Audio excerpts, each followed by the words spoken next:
রাসূল সাল্লাল্লাহু আলাইহি ওয়াসাল্লামের অন্যতম সাহাবী খুবাইব ইবনে আদি রাদিয়াল্লাহু তাআলা আনহুকে মক্কার কুরাইশ নেতারা বিশ্বাসঘাতকতার মাধ্যমে বন্দী করে তানঈম নামক স্থানে নিয়ে গিয়ে অত্যন্ত নির্মম ও অমানুষিক অত্যাচারের মাধ্যমে হত্যা করে।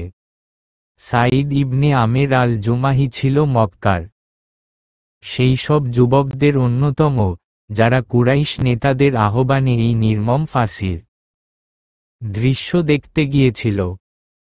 খুবাইব রাদিয়াল্লাহু তাআলা আনহুর ওপর কুরাইশ নেতৃবৃন্দ অমানুষিক নির্যাতন চালিয়েও তাকে ইসলাম থেকে বিচ্যুত করতে পারেনি। পরিশেষে তারা তাকে ফাঁসিতে ঝুলিয়ে নির্মমভাবে হত্যার মাধ্যমে বদর যুদ্ধের প্রতিশোধ গ্রহণ করে। তারুণ্যে উচ্ছল সাঈদ ইবনে আমের আল জুমাহি নারী পুরুষদের প্রচণ্ড ভিড় ঠেলে আবু সুফিয়ান ও সাফওয়ান ইবনে উমাইরের মতো কুরাইশ নেতৃবৃন্দের পাশে গিয়ে উপস্থিত হয়। খুবাইব ইবনে আদি রাদিয়াল্লাহু তাআলা আনহুর শাহাদাতের দৃশ্য ছিল অত্যন্ত হৃদয়বিদারক ও মর্মস্পর্শী। খুবাইব রাদিয়াল্লাহু তাআলা আনহুর হাত পা শিকলে বেঁধে ফাঁসির মঞ্চের দিকে অগ্রসর হওয়ার কালে মক্কার নারী পুরুষ শিশু ও যুবকের দল তাকে ধাক্কা দিতে দিতে ফাঁসির মঞ্চে নিয়ে যেতে থাকে। উপস্থিত নির্মম জনতা করতালি দিয়ে এ হত্যাকাণ্ডে উৎসাহ দিচ্ছিল। সাঈদ ইবনে আমের আল জুমাহি একটি উঁচু টিলায় দাঁড়িয়ে নির্মম দৃশ্য দেখছিল। নির্মম কুরাইশরা আজ এ হত্যার মাধ্যমে মুহাম্মদ সাল্লাল্লাহু আলাইহি ওয়াসাল্লামের প্রতি তাদের সীমাহীন হিংসা জিঘাংসা চরিতার্থ করছে এবং বদরের যুদ্ধে তাদের নিহতদের হত্যার প্রতিশোধ নিচ্ছে।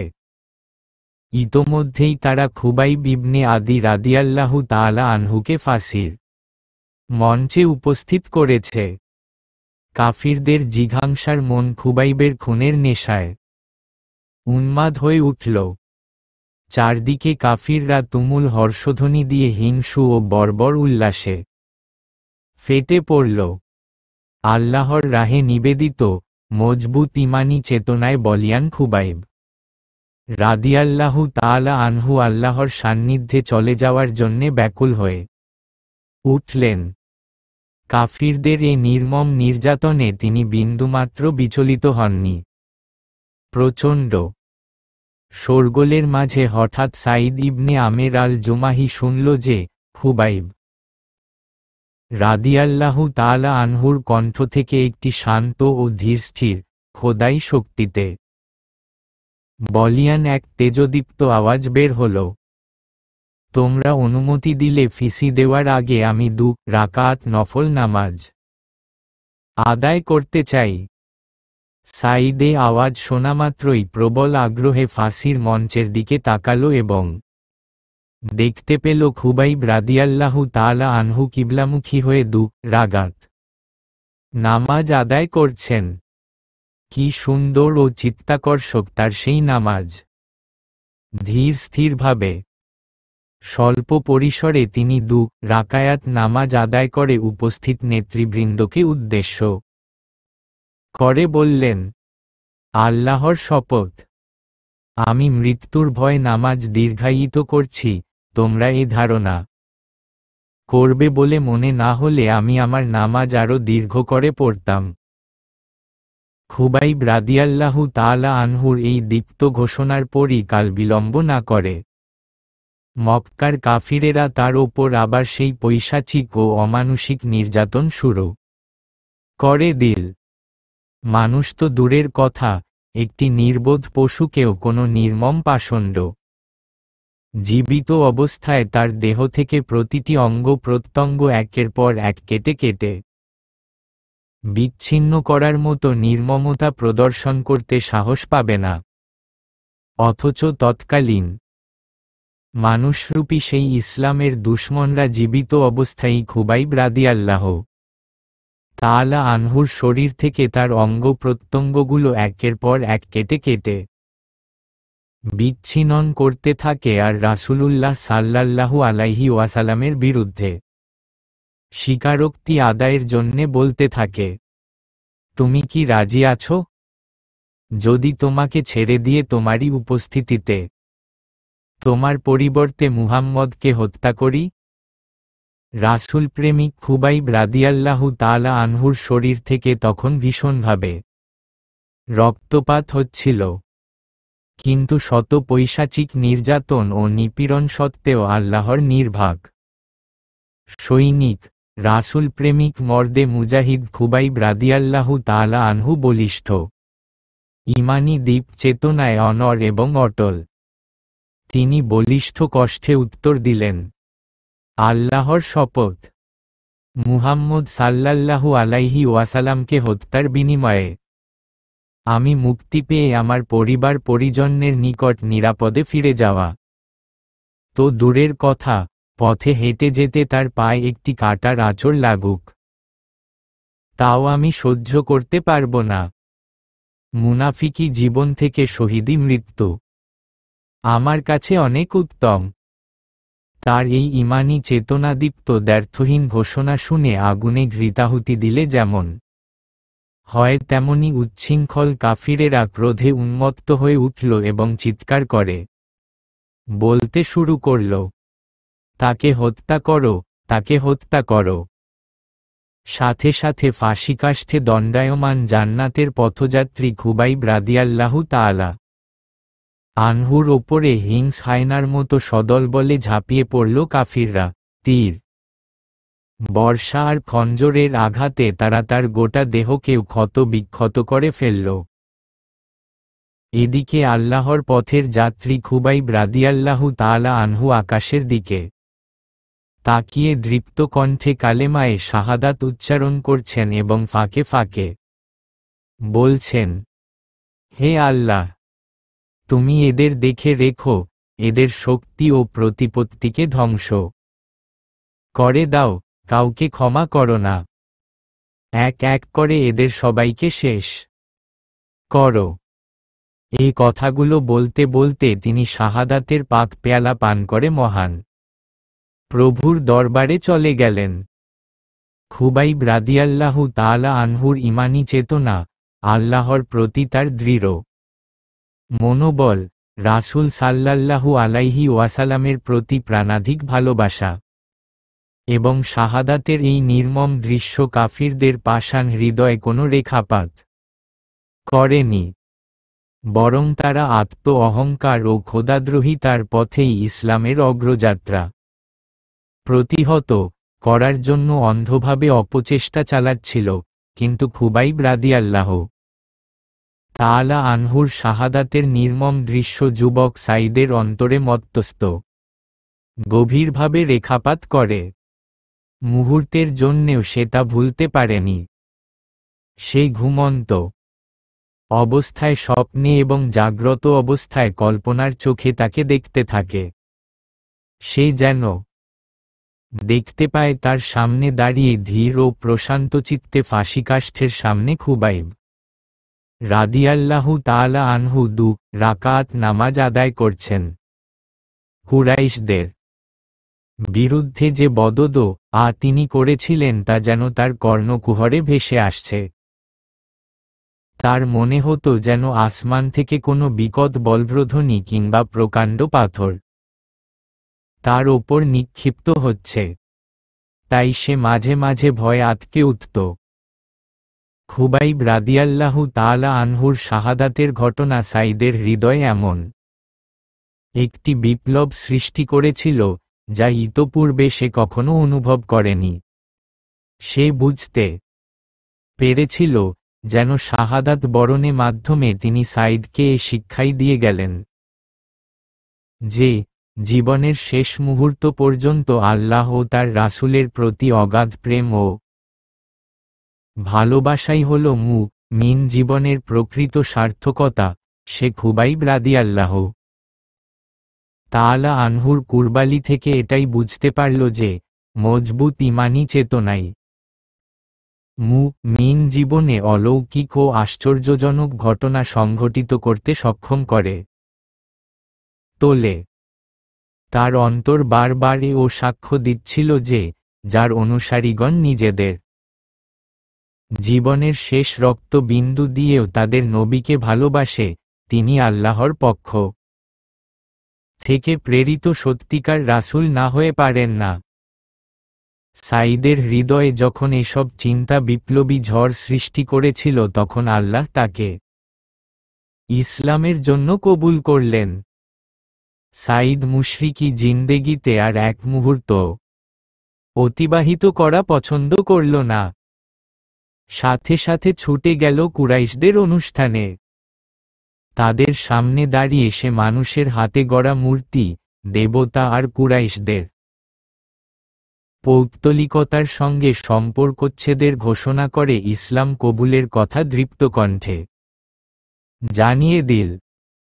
ইসলাম গ্রহণ করার কারণে সাঈদ রাদিয়াল্লাহু তাআলা আনহুর উপরও নেমে এল জুলুম নির্যাতন। কুরাইশদের অত্যাচারে অতিষ্ঠ হয়ে তিনি অন্যান্য সাহাবীদের ন্যায় মদিনায় হিজরত করতে বাধ্য হন। মদিনায় এসে সাঈদ ইবনে আমের আল জুমাহি রাদিয়াল্লাহু তাআলা আনহু রাসূলে কারীম সাল্লাল্লাহু আলাইহি ওয়াসাল্লামের খিদমতে নিজেকে কুরবান করেন। তিনি সর্বদাই রাসূল সাল্লাল্লাহু আলাইহি ওয়াসাল্লামের খিদমতে নিয়োজিত থাকতেন। খায়বার থেকে শুরু করে সকল জিহাদে তিনি হুজুরের সাথে সাথে ছিলেন। রাসূল সাল্লাল্লাহু আলাইহি ওয়াসাল্লামও জীবনের শেষ মুহূর্ত পর্যন্ত সাঈদ রাদিয়াল্লাহু তাআলা আনহুর প্রতি অত্যন্ত সন্তুষ্ট ছিলেন। হুজুরের ওফাতের পরও সাঈদ রাদিয়াল্লাহু তাআলা আনহু আমিরুল মুমিনিন আবু বকর সিদ্দিক রাদিয়াল্লাহু তাআলা আনহু ও উমর ফারুক রাদিয়াল্লাহু তাআলা আনহুর খিলাফত আমলে সার্বক্ষণিক জিহাদে রত ছিলেন।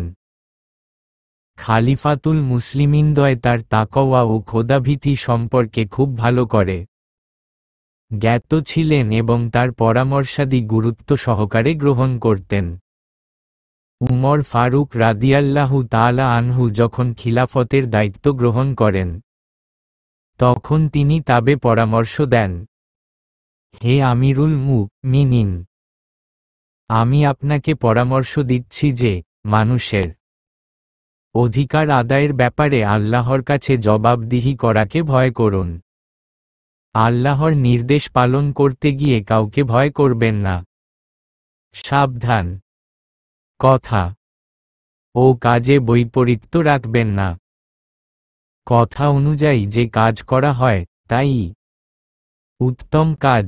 আমিরুল মুমিনিন, মানুষের কল্যাণের জন্য আপনাকে খলিফা নিযুক্ত করা হয়েছে, তাই তাদের সামগ্রিক অগ্রগতির জন্য নিজেকে কুরবান করুন। আপনি ও আপনার পরিবারের জন্য যা পছন্দ করেন তাদের জন্যও তা পছন্দ করুন, আর নিজের জন্য যা অপছন্দ করেন তাদের জন্যও তা অপছন্দ করুন। বাধার পাহাড় অতিক্রম করতে হলেও সত্যের পথে প্রতিষ্ঠিত থাকুন। আল্লাহর জন্যে কারো সমালোচনাকে ভয় করবেন না। উমর ফারুক রাদিয়াল্লাহু তাআলা আনহু অত্যন্ত ধৈর্যের সাথে তার পরামর্শ গ্রহণ করেন এবং এ পরামর্শে অত্যন্ত খুশি হয়ে বললেন, হে সাঈদ, এই গুরুদায়িত্ব আমার মতো ব্যক্তির পক্ষে কি পালন করা সম্ভব? সাঈদ রাদিয়াল্লাহু তাআলা আনহু অত্যন্ত দৃঢ়তার সাথে বললেন, অবশ্যই সম্ভব। আপনার মতো মহান ব্যক্তিত্ব যাকে আল্লাহ রাব্বুল আলামিন উম্মতে মুহাম্মদীর নেতৃত্বের গুরুদায়িত্ব দান করেছেন, নিঃসন্দেহে আল্লাহর সাহায্য থেকে আপনি বঞ্চিত হবেন না। আপনার খোদাভীতির জন্যে আল্লাহ আপনাকে এই কাজ আঞ্জাম দিতে সরাসরি সাহায্য করবেন। উমর ফারুক রাদিয়াল্লাহু তাআলা আনহু সাঈদ ইবনে আমের আল জুমাহি রাদিয়াল্লাহু তাআলা আনহুর খোদাভীতি, মেধা, প্রতিভা ও যোগ্যতা সম্পর্কে পূর্ব থেকেই অত্যন্ত উচ্চ ধারণা পোষণ করতেন এবং তার প্রতি মুগ্ধ ছিলেন। তাই রাষ্ট্র পরিচালনায় তার মতো যোগ্য ও প্রতিভাবান ব্যক্তিত্বের সহযোগিতার প্রত্যাশায় তাকে হিমসের গভর্নর নিযুক্ত করতে মনস্থ করলেন। কয়েকদিন পরে তিনি সাঈদ রাদিয়াল্লাহু তাআলা আনহুকে তার দরবারে ডেকে এনে নিজের সিদ্ধান্তের কথা জানিয়ে দিলেন। হিমসের গভর্নর পদের প্রস্তাব পেয়ে সাঈদ ইবনে আমের আল জুমাহি রাদিয়াল্লাহু তাআলা আনহু খুবই বিবিত বোধ করলেন এবং বললেন, হে আমিরুল মুমিনিন, আল্লাহর শপথ, এই কঠিন কাজের মাধ্যমে আপনি আমাকে পরীক্ষায় ফেলবেন না। এ কথা শুনে উমর ফারুক রাদিয়াল্লাহু তাআলা আনহু একটু রাগান্বিত হয়ে বললেন, কি আশ্চর্য! তোমরা আমাকে খিলাফতের এই কঠিন দায়িত্ব অর্পণ করে নিজেরা ঝামেলামুক্ত থাকতে চাচ্ছ? আল্লাহর শপথ, আমি এক মুহূর্তের জন্যেও তোমাকে এ দায়িত্ব থেকে অব্যাহতি দিতে পারি না। অতঃপর তিনি সাঈদ রাদিয়াল্লাহু তাআলা আনহুকে আনুষ্ঠানিকভাবে হিমসের গভর্নর নিযুক্ত করেন। সাঈদ ইবনে আমের আল জুমাহি রাদিয়াল্লাহু তাআলা আনহু আমিরুল মুমিনিন উমর ফারুক রাদিয়াল্লাহু তাআলা আনহুর সিদ্ধান্তের প্রতি পূর্ণ আনুগত্য প্রদর্শন করলেন। হিমসের গভর্নরের দায়িত্ব পালনের উদ্দেশ্যে রওয়ানা হওয়ার প্রাক্কালে উমর ফারুক রাদিয়াল্লাহু তাআলা আনহু তার জন্যে কিছু মাসিক ভাতা নির্ধারণের ইচ্ছা প্রকাশ করলেন।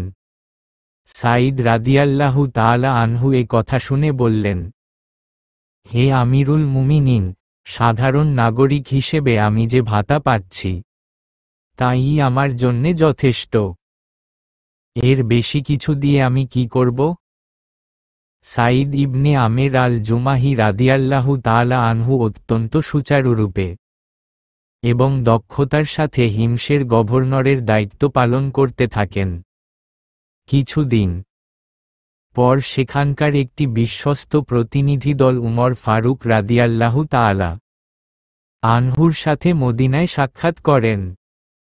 আমিরুল মুমিনিনের সাথে তাদের গুরুত্বপূর্ণ আলাপ আলোচনা হয়। আলোচনার এক পর্যায়ে উমর ফারুক রাদিয়াল্লাহু তাআলা আনহু প্রতিনিধিদলের কাছে হিমসের অভাবগ্রস্ত লোকেদের একটি তালিকা চান, যাতে তাদের প্রয়োজনীয় আর্থিক সহায়তা দান এবং সামাজিকভাবে প্রতিষ্ঠা করা যায়। প্রতিনিধিদল খলিফার নির্দেশ মতো একটি তালিকা প্রস্তুত করে তার নিকট পেশ করেন। এই তালিকায় সাঈদ ইবনে আমের আল জুমাহি রাদিয়াল্লাহু তাআলা আনহুর নামও অন্তর্ভুক্ত ছিল। উমর ফারুক রাদিয়াল্লাহু তাআলা আনহু সাঈদ ইবনে আমেরের নাম দেখে প্রশ্ন করলেন, কে এই সাঈদ ইবনে আমের? উত্তরে তারা বললেন, তিনি আমাদের গভর্নর। এ কথা শুনে উমর ফারুক রাদিয়াল্লাহু তাআলা আনহু অত্যন্ত আশ্চর্যান্বিত হলেন এবং আবার প্রশ্ন করলেন, আপনাদের গভর্নর কি অভাবী? তারা বললেন, নিশ্চয়ই, আল্লাহর শপথ, আমরা সাক্ষ্য দিচ্ছি যে আমাদের গভর্নরের পরিবারে দিনের পর দিন এমনও অতিবাহিত হয় যখন তাদের রান্না করার মতো কিছুই থাকে না এবং চুলায় আগুনও জ্বলে না। সাঈদ রাদিয়াল্লাহু তাআলা আনহুর এই অবস্থার কথা শুনে উমর ফারুক রাদিয়াল্লাহু তাআলা আনহু কান্নায় ভেঙে পড়লেন। চোখের পানিতে তার দাড়ি মোবারক পর্যন্ত ভিজে গেল। অতঃপর উমর ফারুক রাদিয়াল্লাহু তাআলা আনহু সাঈদ রাদিয়াল্লাহু তাআলা আনহুর জন্য 1000 স্বর্ণমুদ্রার একটি থলে এই প্রতিনিধি দলের নিকট হস্তান্তর করে বললেন, সাঈদকে আমার সালাম পৌঁছাবেন এবং বলবেন যে আমিরুল মুমিনিনের পক্ষ থেকে আপনার পরিবারের প্রয়োজন পূরণের জন্যে বিশেষভাবে এগুলো পাঠানো হয়েছে। প্রতিনিধি দল হিমসে প্রত্যাবর্তন করে গভর্নর সাইদ ইবনে আমের আল জুমাহি রাদিয়াল্লাহু তাআলা আনহুর সাথে সাক্ষাৎ করলেন এবং আমিরুল মুমিনিনের দেয়া দিনারগুলো তার সামনে পেশ করলেন। সাইদ রাদিয়াল্লাহু তাআলা আনহু স্বর্ণমুদ্রাগুলো দেখে আতঙ্কিত হলেন এবং অত্যন্ত ভীত বোধ করে বললেন, ইন্না লিল্লাহি ওয়া ইন্না ইলাইহি রাজিউন। আমিরুল মুমিনিন উমর ফারুক রাদিয়াল্লাহু তাআলা আনহুর উপঢৌকন যেন সাইদ বিন আমের রাদিয়াল্লাহু তাআলা আনহুর ওপর বজ্রপাতের মতো মনে হল। সাইদ রাদিয়াল্লাহু তাআলা আনহুর অবস্থা দেখে তার স্ত্রী খুবই চিন্তিত হলেন এবং জানতে চাইলেন, আপনার কি হয়েছে? মদিনা থেকে আগত প্রতিনিধি দলটি কি আমিরুল মুমিনিনের মৃত্যু সংবাদ নিয়ে এসেছে? সাইদ রাদিয়াল্লাহু তাআলা আনহু বললেন, তার চেয়েও ভয়াবহ। তার স্ত্রী জানতে চাইলেন, তাহলে কি মুসলমানদের কোনো যুদ্ধ পরাজয়ের সংবাদ এসেছে? তিনি উত্তর দিলেন, তার চেয়েও ভয়ানক। তার স্ত্রী বললেন, তাহলে সেই বিপজ্জনক ও ভয়াবহ সংবাদটি কি? সাইদ রাদিয়াল্লাহু তাআলা আনহু বললেন, আখিরাতকে বরবাদ করার জন্য দুনিয়া আমার ঘরে ঢুকে পড়েছে এবং আমার পরিবারকে কঠিন পরীক্ষার সম্মুখীন করেছে। তার স্ত্রী প্রকৃত ঘটনা সম্পর্কে বিস্তারিত কিছু জানার আগ্রহ প্রকাশ না করেই বললেন, যত তাড়াতাড়ি সম্ভব এ মুসিবত থেকে নিজেকে মুক্ত করুন। সাইদ রাদিয়াল্লাহু তাআলা আনহু স্ত্রীকে বললেন, এ ব্যাপারে তুমি কি আমাকে সাহায্য করবে? উত্তরে তিনি বললেন, নিশ্চয়ই, আমি আপনাকে সহযোগিতা করব। অতঃপর সাইদ রাদিয়াল্লাহু তাআলা আনহু প্রতিনিধি দলের নিকট হতে স্বর্ণমুদ্রাগুলো গ্রহণ করে তার সবগুলো হিমসের অভাবগ্রস্ত ও দুস্থ মানুষের মাঝে বিতরণ করে দিলেন। এই ঘটনার কিছুদিন পর উমর ফারুক রাদিয়াল্লাহু তাআলা আনহু হিমসের মুসলমানদের অবস্থা সরেজমিনে প্রত্যক্ষ করার জন্য সিরিয়া যাওয়ার পথে হিমসে যাত্রা বিরতি করেন। হিমসের জনগণ পূর্ব থেকেই স্বভাবগতভাবে শাসকবর্গের বিরুদ্ধে অপ্রয়োজনীয় অভিযোগ উত্থাপনে অভ্যস্ত ছিল, যে কারণে হিমসকে ছোট কুফা বলে অভিহিত করা হতো। হিমসে উমর ফারুক রাদিয়াল্লাহু তাআলা আনহুর এই শুভাগমনে সেখানকার অধিবাসীগণ তাকে বিপুল সম্বর্ধনা জানায়। উমর ফারুক রাদিয়াল্লাহু তাআলা আনহু সেখানকার জনগণের কাছে তাদের নতুন গভর্নর সম্পর্কে জানতে চাইলে তারা স্বভাবসুলভ কারণে গভর্নরের বিরুদ্ধে এমন 4টি অভিযোগ পেশ করে, যার প্রত্যেকটি অপরটির চেয়ে গুরুতর। সাইদ ইবনে আমের আল জুমাহি রাদিয়াল্লাহু তাআলা আনহু সম্পর্কে উমর ফারুক রাদিয়াল্লাহু তাআলা আনহু খুবই উচ্চ ধারণা পোষণ করতেন এবং তার খোদাভীতি ও দিনদারি সম্পর্কেও তিনি পরিষ্কার ধারণা রাখতেন। কিছু এর পরেও তার বিরুদ্ধে উত্থাপিত এই 4টি গুরুতর অভিযোগ শুনে তিনি হতভম্ব হয়ে পড়লেন। একদিকে জনগণের অর্পিত দায়িত্বের প্রতি নিরপেক্ষতা, অপরদিকে সাইদ বিন আমের আল জুমাহি রাদিয়াল্লাহু তাআলা আনহুর প্রতি ব্যক্তিগত আস্থা ও মহব্বত আমিরুল মুমিনিন ওমর ফারুক রাদিয়াল্লাহু তাআলা আনহুকে বিচলিত করে তুলল। পরস্পর বিরোধী এই উভয়বিধ সংকটের মোকাবেলায় আমিরুল মুমিনিন ওমর ফারুক রাদিয়াল্লাহু তাআলা আনহু কি ভূমিকা গ্রহণ করলেন, নিম্নে তা তার জবানিতেই প্রদত্ত হল। যেহেতু আমি সাইদ সম্পর্কে খুবই আস্থাশীল, তাই আল্লাহর দরবারে এই বলে প্রার্থনা করি, হে আল্লাহ, তুমি সাইদের ব্যাপারে আমার উচ্চ ধারণাকে বিলীন করে দিও না।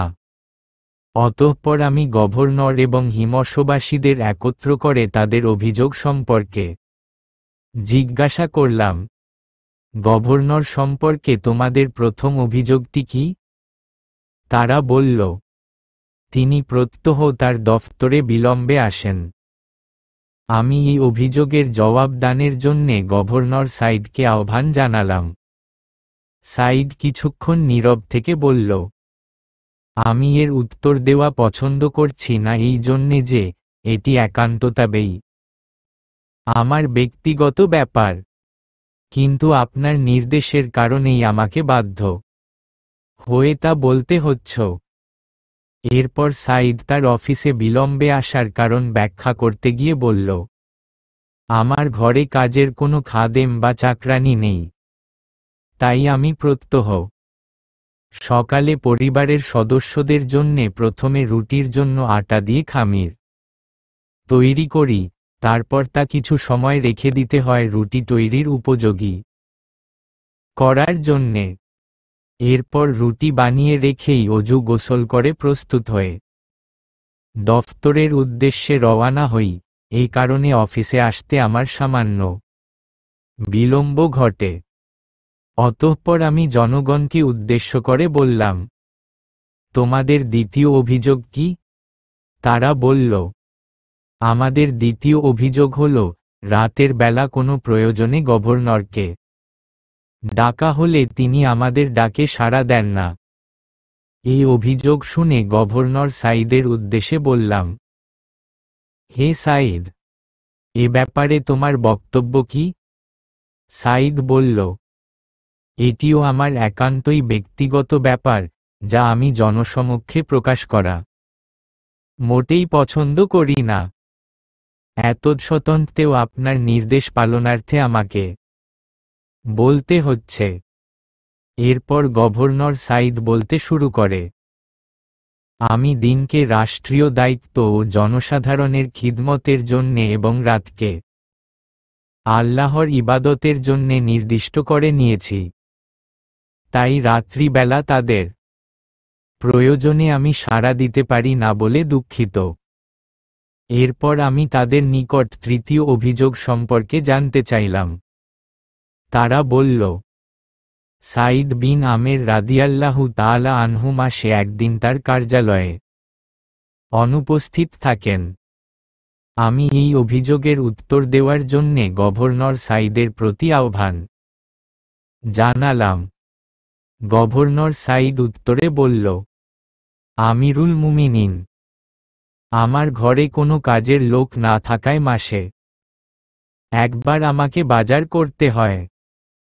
এছাড়া পরনের এই পোশাক ছাড়া আমার অন্য কোনো পোশাক না থাকায় মাসে যেদিন বাজার করি সেদিনই বাজার শেষে এ পোশাক পরিষ্কার করি এবং তা শুকানো পর্যন্ত আমাকে অপেক্ষা করতে হয়। তাই মাসে একদিন কার্যালয়ে অনুপস্থিত থাকা ছাড়া আমার উপায় থাকে না। এবার আমি সাইদ সম্পর্কে জনগণের কাছে তাদের সর্বশেষ অভিযোগটি সম্পর্কে জানতে চাইলাম। তারা বলল, মাঝে মাঝে আমাদের গভর্নর এমনভাবে অজ্ঞান ও বেহুশ হয়ে পড়েন যেন তার পার্শ্বে উপবিষ্ট লোকদেরও তিনি চিনতে পারেন না। এবারও আমি সাইদকে লক্ষ্য করে জিজ্ঞাসা করলাম, কি ব্যাপার সাইদ? জনগণ তোমার ব্যাপারে এসব কি বলছে? গভর্নর সাইদ উত্তরে বলল, হে আমিরুল মুমিনিন, মুশরিক থাকা অবস্থায় আমি মক্কার এক জনসমুদ্রের মাঝে খুবাইব ইবনে আদি রাদিয়াল্লাহু তাআলা আনহুর শাহাদাতের নির্মম দৃশ্য স্বচক্ষে দেখেছি। কুরাইশরা জীবিত অবস্থায় তার অঙ্গ প্রত্যঙ্গ তরবারির আঘাতে টুকরো টুকরো করছিল আর বলছিল, তুমি কি রাজি আছো যদি তোমাকে ছেড়ে দিয়ে তোমারই উপস্থিতিতে তোমার পরিবর্তে মুহাম্মদকে হত্যা করি? উত্তরে খুবাইব রাদিয়াল্লাহু তাআলা আনহু বলছিলেন, আল্লাহর শপথ, মুহাম্মদ সাল্লাল্লাহু আলাইহি ওয়াসাল্লামকে হত্যার বিনিময়ে আমি মুক্তি পেয়ে আমার পরিবার পরিজনের নিকট নিরাপদে ফিরে যাওয়া তো দূরের কথা, পথে হেঁটে যেতে তার পায়ে একটি কাঁটার আঁচড় লাগুক, তাও আমি সহ্য করতে পারব না। মুনাফিকি জীবন থেকে শহীদি মৃত্যু আমার কাছে অনেক উত্তম। পুনরায় সাঈদ বলল, এই করুণ দৃশ্যের কথা স্মরণ হলেই আমার মনে প্রশ্ন জাগে, কেন আমি সেদিন খুবাইব রাদিয়াল্লাহু তাআলা আনহুকে সাহায্য করিনি? আল্লাহ রাসূলে কারীম সাল্লাল্লাহু আলাইহি ওয়াসাল্লাম আমার এই অপরাধকে ক্ষমা করবেন না। এই ভয়ে আমি মাঝে মধ্যে আতঙ্কগ্রস্ত হয়ে পড়ি এবং সংজ্ঞা হারিয়ে ফেলি। গভর্নর সাঈদের এই উত্তর শুনে আমরা অত্যন্ত মুগ্ধ হলাম। সমস্ত প্রশংসা সেই আল্লাহর জন্যে যিনি সাঈদের প্রতি আমার সুধারণাকে আরও একবার সত্যে পরিণত করেছেন। উমর ফারুক রাদিয়াল্লাহু তাআলা আনহু মদিনা প্রত্যাবর্তনের কিছুদিন পর সাঈদ ইবনে আমের আল জুমাহি রাদিয়াল্লাহু তাআলা আনহুর কাছে আর্থিক সাহায্যস্বরূপ পুনরায় 1000 স্বর্ণমুদ্রা পাঠালেন। হিমসে সাঈদ রাদিয়াল্লাহু তাআলা আনহুর নিকট এই সাহায্য পৌঁছার পর তা দেখে তার স্ত্রী অত্যন্ত আনন্দিত হলেন। তিনি উৎফুল্ল হয়ে স্বামীকে বললেন, আপনার এই খিদমতের জন্য আল্লাহ আমাদের যে অর্থনৈতিক প্রাচুর্য দান করেছেন সেজন্য তার প্রতি অশেষ শুকরিয়া জানাই। অনেক বিলম্বে হলেও এখন অন্তত আমাদের জন্যে কিছু প্রয়োজনীয় খাদ্যদ্রব্যাদি ও পানাহারের সামগ্রী মজুদ করুন এবং পরিবারের কাজের জন্য একজন কর্মচারী নিয়োগ করুন। সাঈদ রাদিয়াল্লাহু তাআলা আনহু তার স্ত্রীকে বললেন, এর চেয়ে উত্তম কোনো জিনিস তুমি কি পেতে চাও? স্ত্রী জানতে চাইলেন, তা কি? তিনি বললেন, এগুলো অভাবগ্রস্তদের মাঝে বিলিয়ে দাও। খাদ্য দ্রব্যাদি ও কর্মচারীর চেয়েও অধিক গুরুত্বপূর্ণ একটি জিনিস আমাদের দরকার। তা কি? তিনি বললেন, আমরা আল্লাহকে কর্জে হাসানা দান করতে চাই। স্ত্রী বললেন, হ্যাঁ, তাই করুন।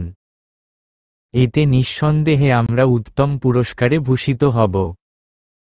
সাঈদ রাদিয়াল্লাহু তাআলা আনহু তার কার্যালয় ত্যাগ করার পূর্বেই এই স্বর্ণমুদ্রাগুলো ভিন্ন ভিন্ন থলিতে ভাগ করে পরিবারের একজনকে দায়িত্ব দিয়ে বললেন, এগুলো অমুক গোত্রের বিধবাদের, অমুক গোত্রের ইয়াতীম সন্তানদের, অমুক বংশের দুস্থ ব্যক্তিদের এবং অমুক বংশের ফকির মিসকিনের মাঝে বিতরণ করে দাও।